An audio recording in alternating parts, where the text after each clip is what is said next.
Para enfrentar esta realidad hay que tener en cuenta cuál es la base jurídica, la fuente del derecho que todos tenemos a vivir en un ambiente adecuado. En el artículo 2, inciso 22 de la Constitución, se reconoce el derecho fundamental de toda persona a gozar de un ambiente equilibrado y adecuado para el desarrollo de su vida. Se trata de una visión antropocéntrica de este bien jurídico, aún nos llama medio ambiente, estabilidad del ecosistema, como luego vamos a desarrollar. ¿Bien? Visión antropocéntrica porque la función político-criminal de este bien jurídico está en relación, está vinculado con el hombre, con el desarrollo de la persona en sociedad. Digamos, no se protege per se a este bien jurídico colectivo, sino en tanto permite un normal desarrollo de cada uno de nosotros en la sociedad. Una visión antropocéntrica de este bien jurídico que es doctrina, creo yo, dominante. Para enfrentar este tema desde un punto de vista penal, a partir de criterios generales, de forma de abordaje del problema criminal, como todos sabemos, primero hay que tener en cuenta si se nos presenta un caso de supuesta responsabilidad ambiental, tener claros los hechos. Hay que tener claros los hechos, luego, como se sabe, adecuar los hechos a un tipo penal, ver si concurre una causa de justificación, ver si hay una causa de inculpabilidad, como en parte general hemos tratado. Y también tener en cuenta, para la calificación de la responsabilidad penal, el título de imputación.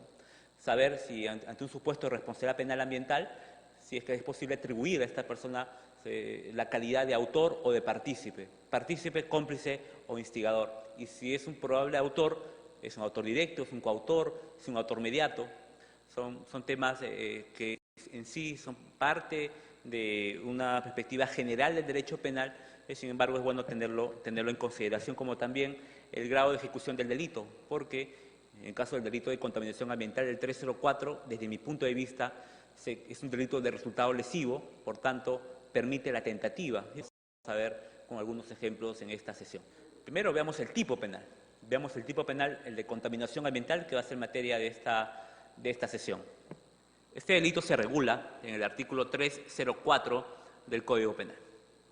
De la siguiente forma: sanciona a quien, infringiendo leyes, reglamentos o límites máximos permisibles, provoque o realice descargas, emisiones de gases tóxicos, emisiones de ruido, filtraciones, vertimientos o radiaciones contaminantes en la atmósfera, el suelo, el subsuelo, las aguas terrestres, marítimas o subterráneas.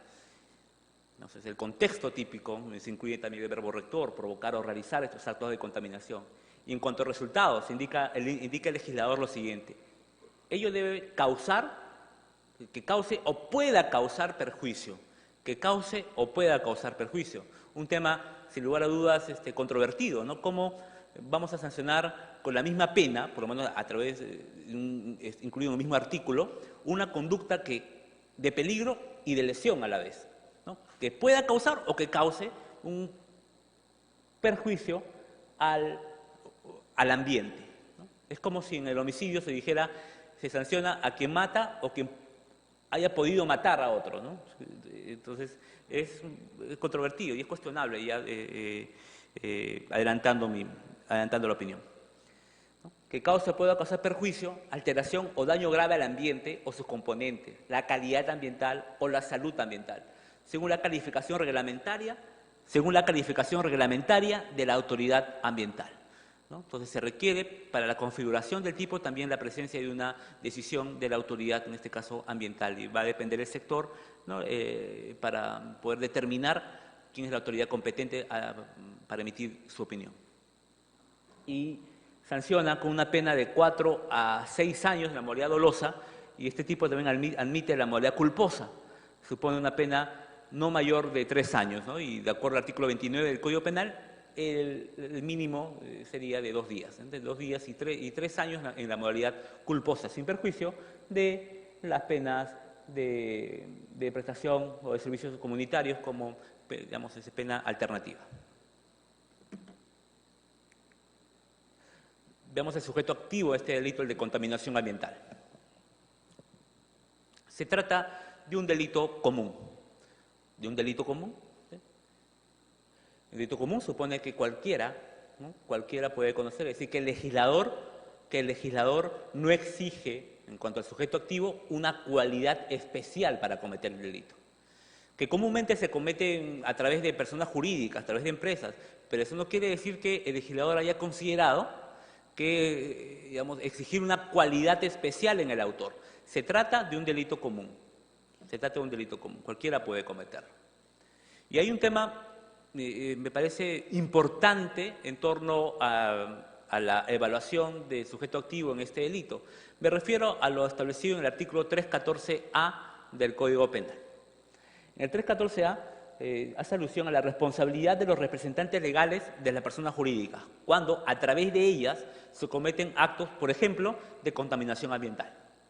Entonces, ¿qué pasa si es que a través de una persona jurídica se comete un acto de contaminación? ¿A quién debemos hacerle responsable de las consecuencias que se ocasiona por la actividad económica?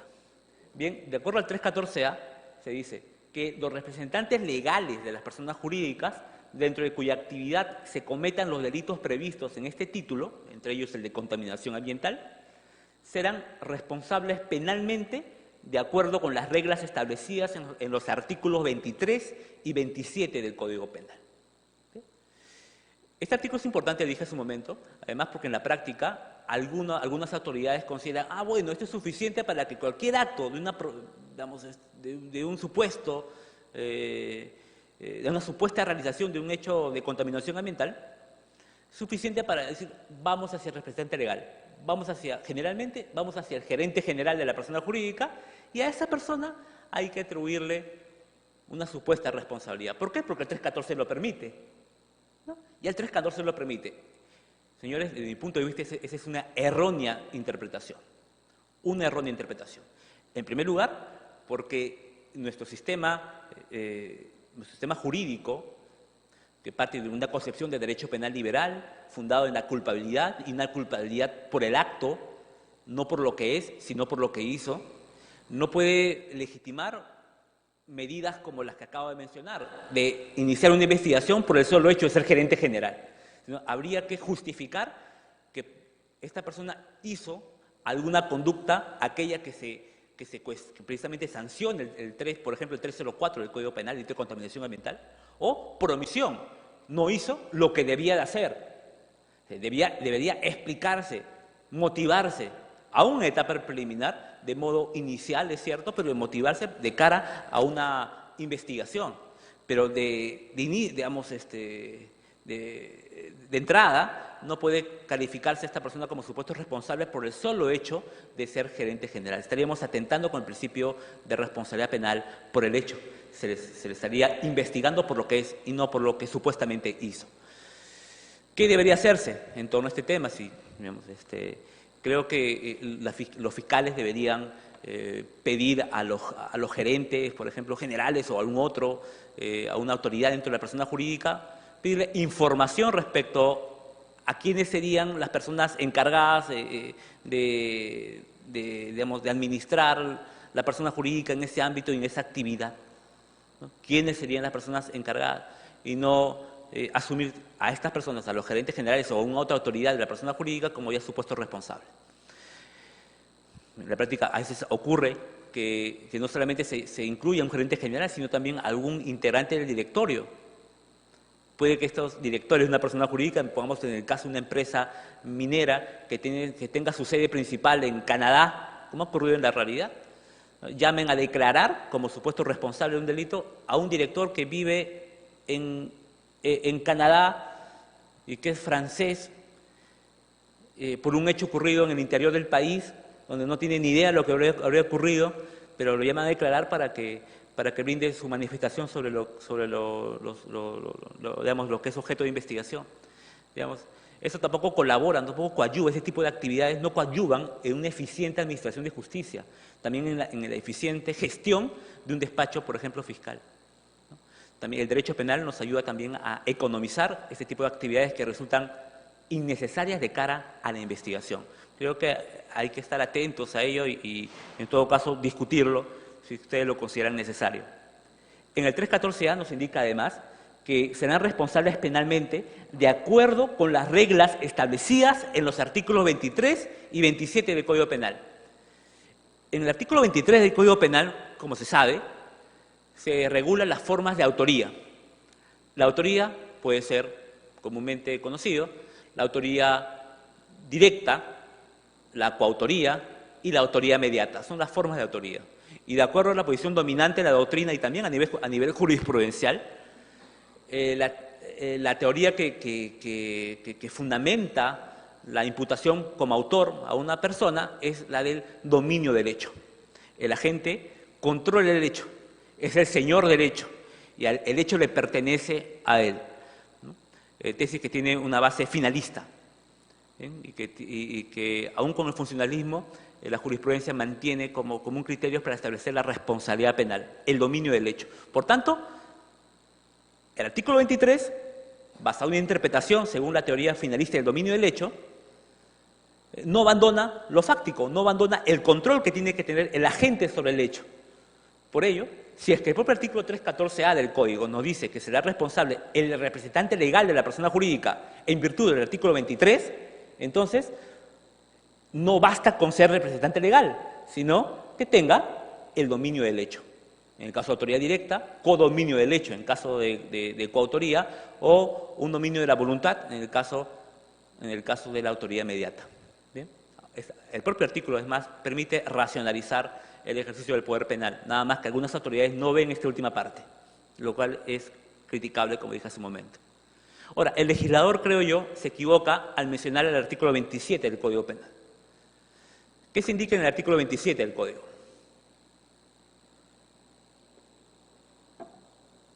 En el artículo 27 se desarrolla la figura conocida como el actuar en lugar de otro. A través de ella es posible sancionar al representante legal de una persona jurídica cuando en los tipos penales especiales la cualidad especial, valga la redundancia, recae en la persona jurídica. Pongo un ejemplo. Le pongo un ejemplo. ¿El delito de defraudación tributaria es un delito común o es un delito especial? Es un delito especial, ¿no? Solamente lo puede cometer el obligado tributario. El obligado tributario. Pongamos que el obligado tributario sea una persona jurídica y a través de ella se comete el delito de defraudación tributaria. Entonces, la cualidad especial, obligado tributario, ¿en quién recae? En una persona jurídica. Y hoy en día no hay una responsabilidad penal, por lo menos, salvo el cohecho activo internacional, no hay una responsabilidad penal autónoma de la persona jurídica, ¿no? Entonces, se requiere que haya una persona natural de por medio. Entonces, si es así, habría como un vacío de punibilidad, ¿no? Entonces, ¿cómo es posible si es que la cualidad especial tiene una persona jurídica y no es posible sancionar a la persona jurídica? Para eso sirve el artículo 27. El artículo 27 nos dice, en el caso de delitos especiales, donde la cualidad especial recae en una persona jurídica, podemos atribuirle responsabilidad penal al representante legal de la persona jurídica. Eso nos dice el artículo 27, que sirve en los casos, por ejemplo, de defraudación tributaria, donde hay cuyo, digamos, un delito especial y la cualidad especial recae en la persona jurídica. Pero no sirve para el delito de contaminación ambiental, porque el delito de contaminación ambiental ¿es un delito común o es un delito especial? Es un delito común. Entonces no es necesaria la referencia al artículo 27, porque si un delito se comete a través de una persona jurídica, entonces, dato delito común, habría que ver quién es el responsable del hecho, la persona natural que habría actuado a través de la persona jurídica. No es necesario acudir al artículo 27, basta con el artículo 23, es decir, quién tuvo el dominio del hecho, hay que preguntarse, quién tuvo el dominio, quién fue responsable de este acto de supuesta contaminación ambiental para iniciar un proceso, sin necesidad de dirigirse al artículo 27 del Código Penal, que es una figura, como dije hace un momento, de excepción y que atiende a supuestos concretos, supuestos especiales, donde la cualidad especial, valga la redundancia, recae en una persona jurídica, que no es el caso. ¿No? Lo que lo expliqué hace un momento, ustedes pueden ver en la pantalla, el por qué considero que el artículo 23 alude al hecho y no se vincula al sujeto con el mismo, ¿no? O sea, es decir, debe haber un necesario vínculo por el principio de culpabilidad de la gente con lo que hizo. y la crítica al artículo 27, a la referencia al artículo 27 en caso de delito de contaminación ambiental. Las diapositivas las he dejado para que ustedes puedan tenerlo y seguro les será alcanzada en su momento como ocurre cada vez que vengo a exponer estos eventos, ¿no? Los materiales están al alcance de todos.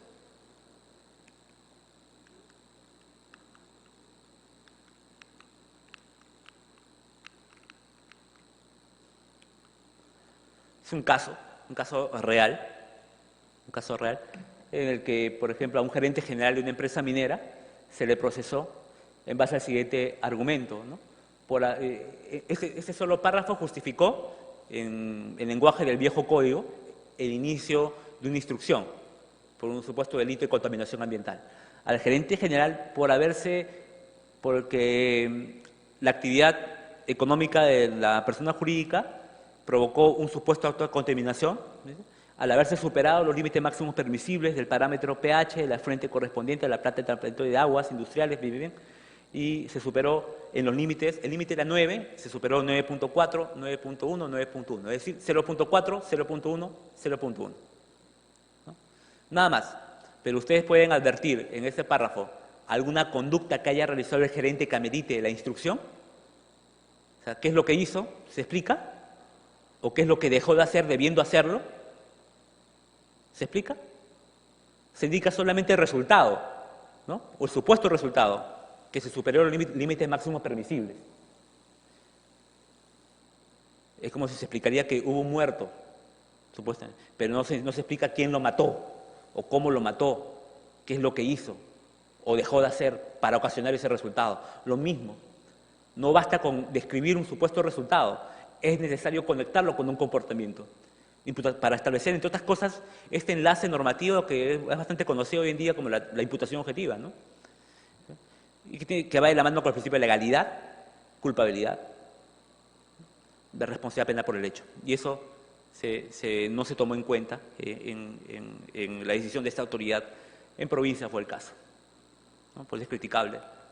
Y la determinación del comportamiento es una exigencia que emana del principio de imputación necesaria.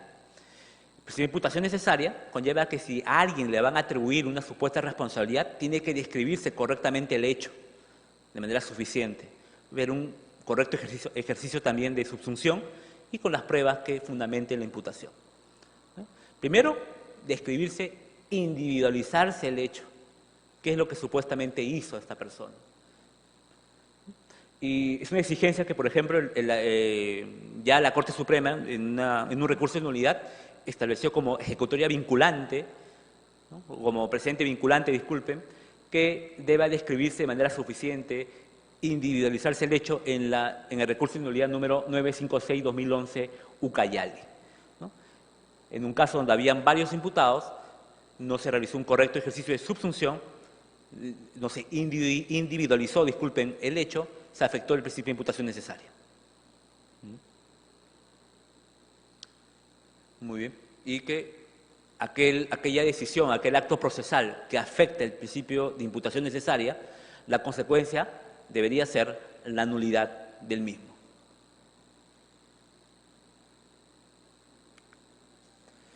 Es más, también se tiene la casación número 347-2011 Lima. En esta casación, en esta resolución se estableció como doctrina jurisprudencial que la interrupción del plazo de prescripción,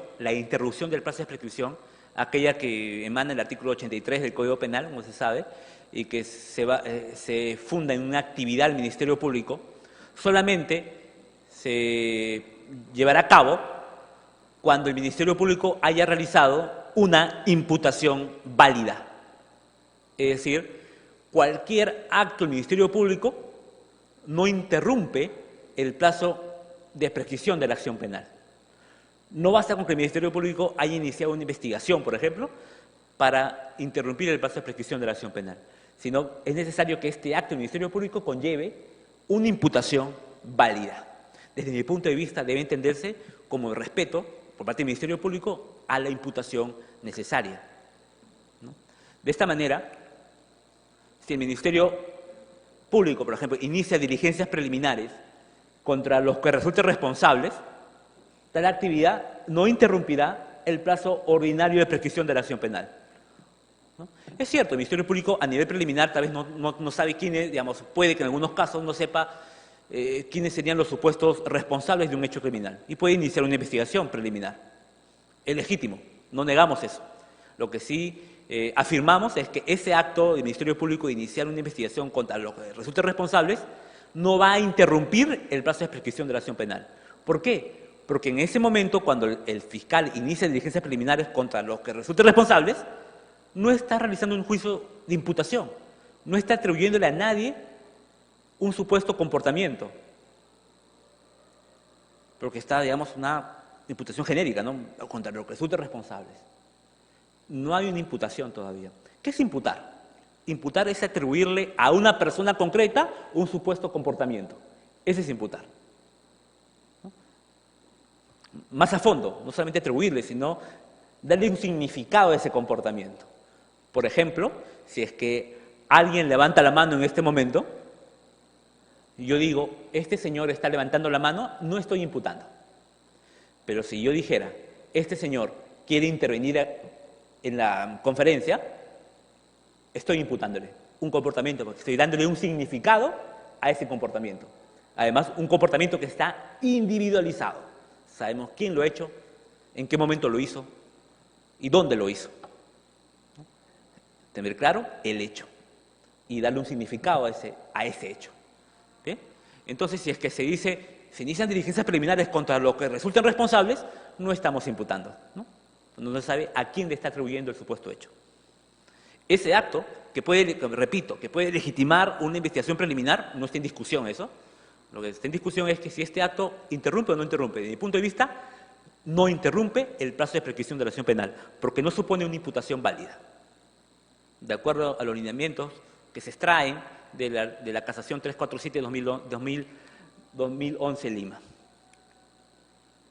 Otra consecuencia vinculada con este tema, que no habrá interrupción del plazo de la prescripción de la acción penal respecto de una persona que no fue incluida, por ejemplo, en una investigación preliminar, la misma que originalmente empezó, es cierto, contra terceros, contra A y B. ¿No? A y B. Frente a C, vamos, que haya sido incluido en la investigación preliminar, posteriormente, frente a él, no habrá una interrupción del plazo de prescripción de la acción penal. Porque frente a C, tanto nunca fue incluido, a él nunca le habrían atribuido un supuesto comportamiento, por lo tanto nunca hubo una imputación siquiera en contra de él. Son las consecuencias de esta casación y que viene de la mano con lo que estoy resaltando en esta primera parte de la conferencia, que en el caso de delito de contaminación ambiental, para volver al tema concreto, es moneda corriente que se investigue sin determinar qué es lo que hizo o no, qué es lo que hizo una persona.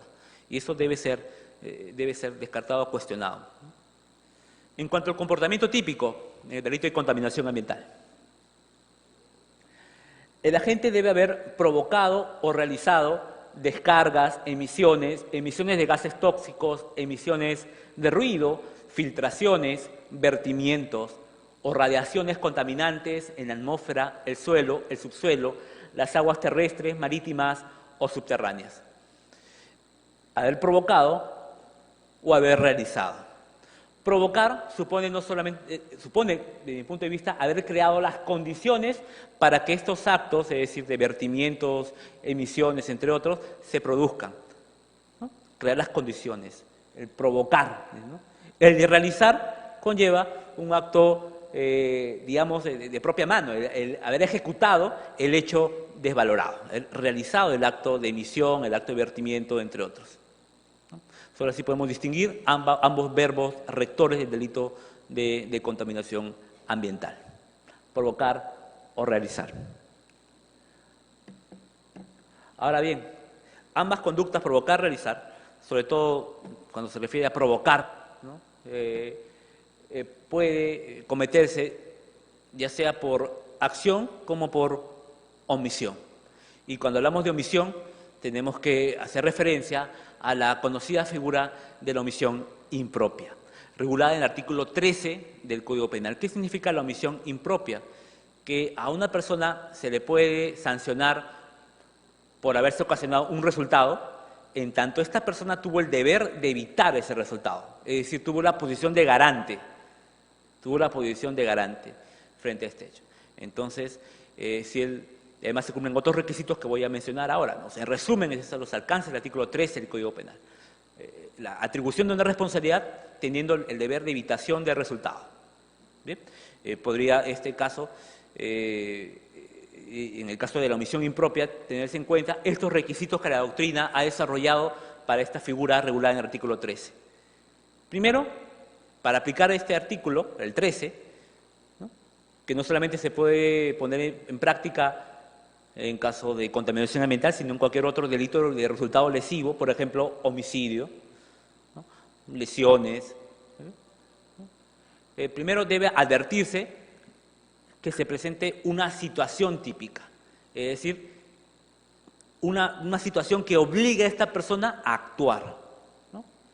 En el caso de un supuesto acto de contaminación, vemos al gerente de asuntos ambientales de una persona jurídica, o sea, no aquel gerente general que está en Lima viendo temas administrativos, sino el gerente que está en el campamento, que está al tanto de lo que ocurre, ¿no? Ver la situación típica, es decir, efectivamente esta persona estuvo en el momento de los hechos y tenía la capacidad de poder actuar. La situación típica que lo obliga a actuar de una determinada forma a fin, por ejemplo, de evitar un acto de contaminación. Situación típica. 2, ausencia de acción esperada, es decir, no hacer lo que debía de hacer.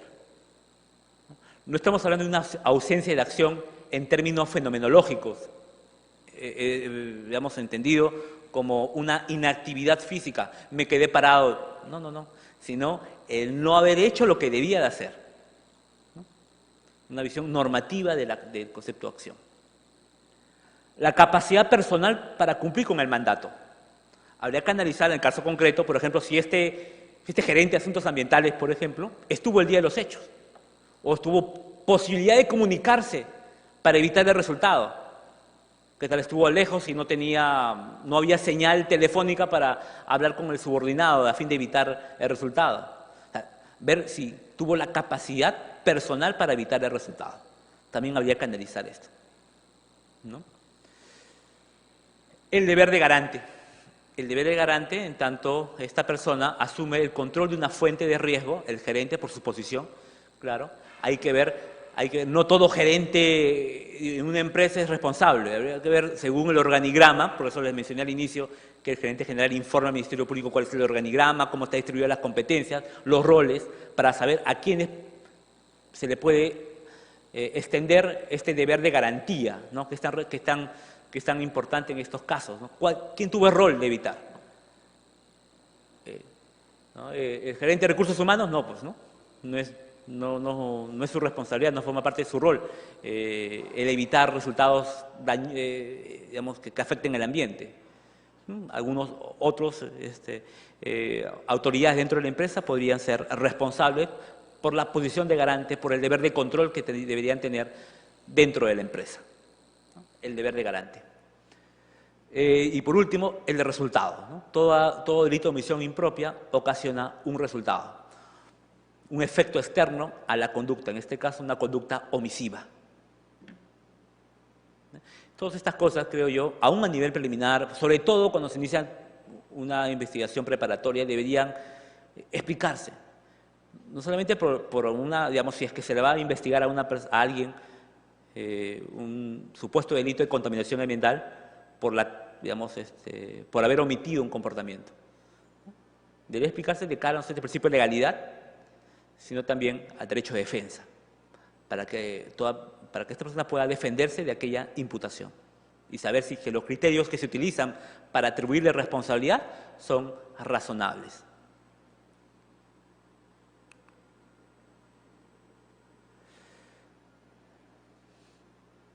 De acuerdo al artículo 304 del Código, se hace una remisión normativa, ¿no? Se sanciona a quien infringiendo leyes, reglamentos o límites máximos permisibles. Leyes, reglamentos o límites máximos permisibles. Comúnmente, cuando hablamos de actos de contaminación ambiental, lo primero que se nos viene a la cabeza es un supuesto acto de contaminación donde se hayan emitido gases, por ejemplo, por encima de los límites máximos permisibles, ¿no? Son casos comunes. Pero también el legislador ha considerado casos en los que, sin aplicar un término cuantitativo, en materia cualitativa, puede hablarse de un acto de contaminación.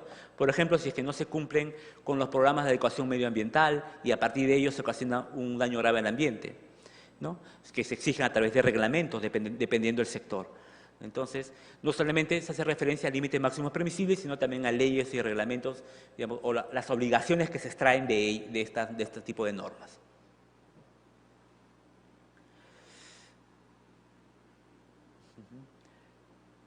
Se trata, por tanto, de la aplicación o la configuración de una norma penal en blanco. La norma penal en blanco se refiere cuando el legislador, para la configuración del tipo penal, remite en bloque una norma extrapenal, sobre todo en este caso administrativa, que ayuda a la configuración del tipo penal, ¿no? Una norma penal en blanco, una remisión en bloque, remisión en bloque.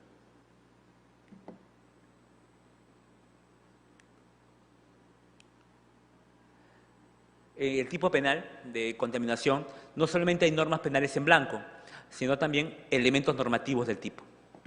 ¿Cuál es la diferencia entre normas penales en blanco y los elementos normativos del tipo? Las normas penales en blanco, como dije hace un momento, suponen una remisión en bloque. Conforme las leyes, reglamentos, ¿no?